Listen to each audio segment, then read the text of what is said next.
What if I told you that a Supreme Court judgment meant to reduce corporate influence in Indian politics may have actually increased it? No scam, no illegal money, no leaked documents. Everything I'm about to share comes straight from Election Commission of India affidavits and official electoral trust filings, including Form 24A, annual audited statements submitted under Rule 17C for the period April 2024 to January 2025. And the consequences don't stop at elections. They quietly affect India's defense policy, strategic autonomy, and future conflicts, including China. Before we begin, one important clarification. This video is not BJP versus Congress. This is system versus democracy. No political party is being accused here. Only structures, benefits, and outcomes are being examined. Now, let's start with a fact that almost nobody is talking about. Between April 2024 and January 2025, just 10 months, Indian political parties received a staggering 3,811 crore rupees through corporate-funded electoral trusts. That's not an estimate, that's not speculation, that's official data, straight from the Election Commission of India. Compared to the previous year, corporate donations tripled. At first glance, this looks like transparency. But here is the problem. Visibility is not the same as accountability. You can see the money, but there's no disclosure of which party decisions were influenced or how donations were allocated. That's why transparency can easily become an illusion. Pause here for a moment, because this story exists only because electoral bonds were banned. In February 2024, the Supreme Court struck down electoral bonds. The logic was simple: end secret donations, reduce corporate influence, increase accountability. On paper, it was a clean reform, but systems don't disappear, they reroute. Within weeks, electoral trusts became the new highways of political funding. Same money, same donors, but far less public visibility. The court closed one door, the system quietly opened another. Here is the key difference. Electoral bonds went through banks, required SBI's KYC checks, and had strict time limits, leaving clear audit trails. By contrast, electoral trusts can disburse funds at their discretion, making it harder to track who influenced whom and when. Their trust deeds are not public. Both decisions happen behind closed doors. Allocation logic is never disclosed. Companies donate funds to a trust. The trust then decides when the money is distributed, who receives it, and how much each recipient gets. Legally clean, but practically opaque. The public never sees how donor money turns into political power. Now, let's look at the distribution. Out of the total amount, 3,112 crore rupees or 82% went to the BJP, while 299 crore rupees, about 8%, went to the Congress. That's a 75-1 funding gap. And this is not just about posters or rallies. With this kind of money, you can run AI-powered voter profiling, legal response teams, and booth-level micromanagement. The opposition is not just underfunded, it's struggling to compete at a basic operational level.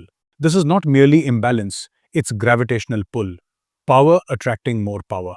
Let's take one example, not to accuse, but to understand the process. Because here, the actual data speaks for itself. The Tata Group. Tata companies donated 758 crore rupees to the Progressive Electoral Trust. Money from 15 different Tata companies was pooled together. The trust then donated 757 crore rupees to the BJP and 77 crore rupees to the Congress. No law was broken, and Tata can truthfully say, we didn't donate to a party, we donated to a trust. That's exactly the point. Responsibility dissolves inside the structure. This is not corruption, this is design. If you value my research and content, hit subscribe. Here, we don't chase headlines, we follow the facts. Let's continue. Now comes the part with real strategic consequences. After the amendments made in 2017 to 18, any company incorporated in India can fund politics, even if it is foreign-owned.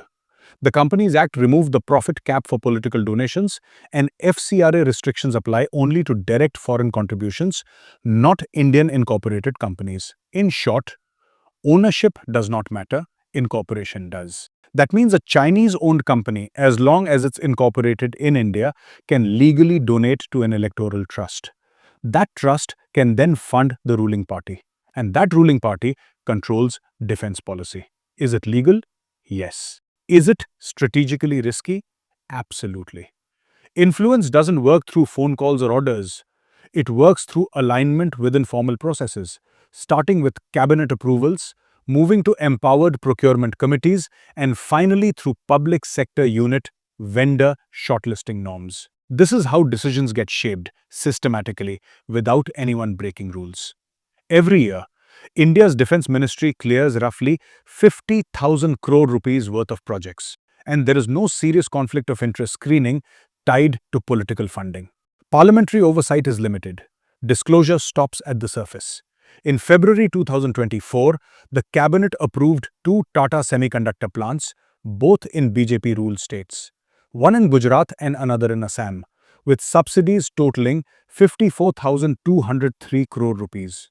Just 3 weeks later, 758 crore rupees was donated through electoral trusts. Courts say there is no proof, and policy analysts call it a suspicious coincidence. Strategic analysts describe it as policy capture. But let's be clear, this does not mean decisions are directly bought.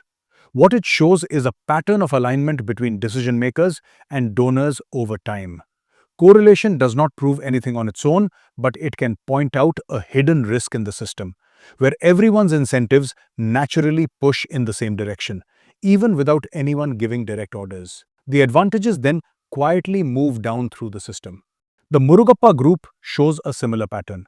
First, semiconductor clearances, then a 125 crore rupee donation, compared to just 21 crore rupees over the previous 10 years. One case can be ignored, patterns cannot. Earlier, foreign-owned companies could not donate. Corporate donations were publicly disclosed. The opposition had enough funding to challenge power. Today, all three safeguards are gone. This is not corruption, it's architecture. And the question is, who gains from it? Corporates get political insurance.